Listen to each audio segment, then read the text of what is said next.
Wilfried, est-ce qu'on peut dire heureux comme Kagame en Afrique? Oui, d'une certaine façon. Tu as parlé des points marqués, oui, il en a marqué. Il a gagné quelques batailles, comme dirait un certain général pas très connu, mais il n'a pas encore gagné la guerre. Il a gagné la bataille militaire, enfin certaines batailles militaires. Bien lui en prend. Il a pris Goma, ville très importante à la frontière. Pourrait prendre Bukavu. Oui, il marche sur Bukavu. Il a pris déjà en avril 2024, il avait pris Roubaïa, qui est quand même un site minier très intéressant. On nous dit que 15% des réserves mondiales de coltan s'y trouvent. C'est littéralement la plus grande mine du genre dans la région des Grands Lacs. Et voilà, donc sur ce terrain, oui, mais il n'aurait pas gagné cette bataille militaire si, par exemple, si Félix Tshisekedi avait compris que ceux auprès de qui il demande son aide ne sont pas les personnes les mieux placées pour la lui accorder, parce qu'il demande de l'aide à des gens qui ont déjà choisi leur camp. La fameuse communauté internationale, les Nations Unies, l'Europe, les États-Unis, ont plus ou moins explicitement choisi le camp du Rwanda. Tu as évoqué l'accord sur les matières premières signé en février 2024 avec le Rwanda. On ne comprend pas cette manière de faire ou dans le discours. D'ailleurs, on a vu Madame Kallas, la chef de la diplomatie européenne, sortir de grandes phrases pour condamner le Rwanda il y a quelques jours.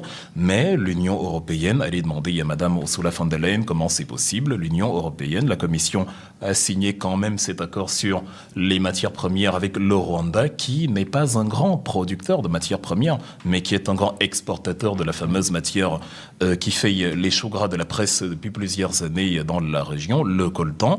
Donc, il n'y a aucune envie, et il est temps que Tshisekedi le comprenne, il n'y a aucune envie de la communauté internationale de résoudre le problème, pas du tout. C'est-à-dire les gens avec qui il tente de coopérer, les gens avec qui il tente de dialoguer, les gens auprès de qui il cherche les solutions sont une partie du problème et ils ont tout à gagner. Est-ce que le problème demeure? Il est donc malvenu ou mal conseillé d'espérer encore un quelconque changement venant de ces gens-là. Il devrait plutôt nouer des alliances avec, dans ce contexte de multipolarité, avec des acteurs qui réellement viendraient dans une optique de permettre à la RDC à lui de les trouver, mais vous avez, on a entendu au niveau du positionnement, quand tu as dit, Fabrice, par exemple, la Chine ou la Russie qui ne se sont pas encore explicitement et également prononcés contre le Rwanda, mais c'est à Tshisekedi de choisir son camp, c'est à lui de se positionner, c'est à lui de créer son partenariat, c'est à lui de fixer une idéologie, c'est à lui de fixer un cap. La raison pour laquelle ça stagne actuellement en RDC, c'est également parce que le président de la République lui aussi, il est dans le flou. Cette ambivalence crée un déficit de crédibilité qui fait que le jeu se retourne contre lui. Maintenant, pour finir, sur le terrain diplomatique, évidemment, ça obéit plus ou moins à la même logique. Le sommet qui va se tenir à Dar es Salaam dans 2 jours, il se sera tenu au mot. Oui, il se sera tenu, effectivement. Ce sommet-là, il faut également que les États de la SADC, la Southern African Development Countries, qui vont se retrouver, trouvent les bons mots. Soit on va discuter dans le SADC et l'EAC. Et l'EAC, oui. East African Community. Oui, dont fait partie le Rwanda, par exemple, qui n'est pas dans la SADC. Donc on a fait cette sorte de conférence conjointe dans l'optique de trouver une solution. Mais pour trouver une solution, il faudra crever l'abcès. Si les discussions portent sur des abstractions du type nous condamnons l'agression du Rwanda, nous condamnons le M23. Du M23, on ne va pas parler du Rwanda. Non, c'est le Rwanda qui pilote le M23, Paul Kagame, un Paul peut en cacher un autre. Paul Kagame, justement, est le marionnette. Lapsus intéressant. Oui, il faudra pour...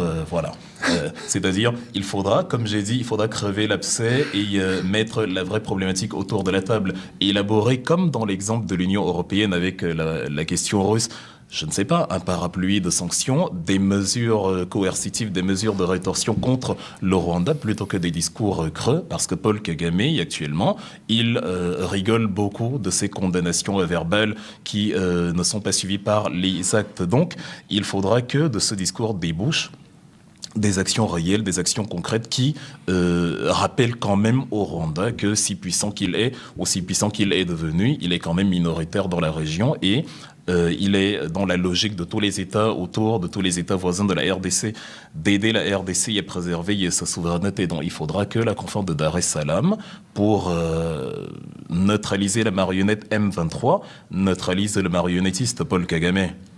En tout cas, on verra au moment de tourner si ça a été le cas. Mais Fabrice, avant... Juste une petite précision chiffrée qui peut donner un ordre de grandeur et aussi faire comprendre pourquoi cette communauté internationale est gênée.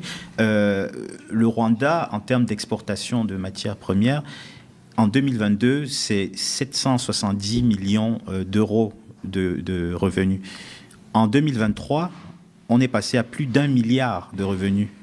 Donc, il y a un gap absolument incroyable, à la fois parce que cette communauté... La puissance du forage et des découvertes minières. C'est 300 000 euros par mois qu'arrive... L'amélioration de la compétitivité de l'économie rwandaise. Oui, voilà, de l'économie rwandaise à l'est de la RDC. Donc, je pense qu'il y a une prédation absolue sur les ressources de la RDC et le fait que ces ressources profitent évidemment à une économie mondialisée en fait, avec une économie qui veut pouvoir produire de plus en plus d'objets électriques qui nécessitent ces matières premières, mais qui ne sont pas exploités dans des conditions qui respectent donc à la fois la souveraineté des pays, mais aussi les droits de l'homme et énormément d'autres principes.